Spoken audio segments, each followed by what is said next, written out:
গেল রাত থেকে বিরামহীন বৃষ্টির কবলে পড়েছে রাজধানীবাসী। ছিল থেমে থেমে বজ্রপাতও। বৃষ্টিতে দুর্ভোগে পড়েন যাত্রী ও পথচারীরা। তবে ছুটির দিন হওয়ায় ভোগান্তি কিছুটা কম। আবহাওয়া অফিস বলছে আগামী 72 ঘন্টায় আবহাওয়ায় এমন বৈরী আচরণ থাকতে পারে। আরও জানাচ্ছেন আব্দুর রহিম। পশ্চিম বঙ্গোপসাগরে সৃষ্ট লঘুচাপের প্রভাবে গতরাত থেকে বৃষ্টি হচ্ছে। গত 24 ঘন্টায় ঢাকায় এই মৌসুমের সর্বোচ্চ 206 মিলিমিটার এবং রাত থেকে ভোর 6টা পর্যন্ত 132 মিলিমিটার বৃষ্টিপাত রেকর্ড করা হয়েছে।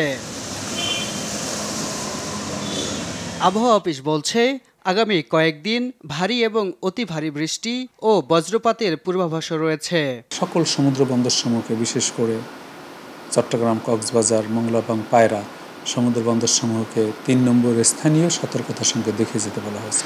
অভ্যন্তরীণ নদী বন্দরের জন্য 1 নম্বর সতর্কতার সংকেত দেখিয়ে যেতে বলা হয়েছে যে এই ব্যাপক বৃষ্টিপাতের সাথে থাকে বজ্রপাত এবং ভারী বৃষ্টিপাত ও বজ্রপাত যুগপৎ সংঘটিত হচ্ছে।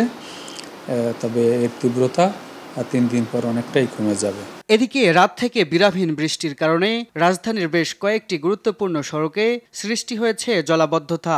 এতে দুর্ভোগে পড়ে যাত্রী ও পথচারীরা। গাড়ি তো নষ্ট হতেই থাকে।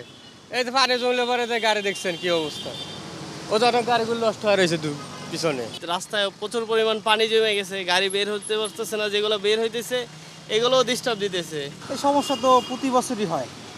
তো এটা সমস্যার সমাধানে কোনো ব্যক্তি বিশেষ প্রতিষ্ঠান বা কোনো রাজনৈতিক দলকেও দেখি না যে এই পানি নিরসনে ঢাকা শহরে যে একটা সক্রিয় ব্যবস্থা নিবে, এরকমটা হচ্ছে না। একই সঙ্গে রংপুর, রাজশাহী, ময়মনসিংহ, সিলেট বিভাগের কোথাও কোথাও ভারী থেকে অতি ভারী বর্ষণ হতে পারে বলেও জানিয়েছে সংস্থাটি।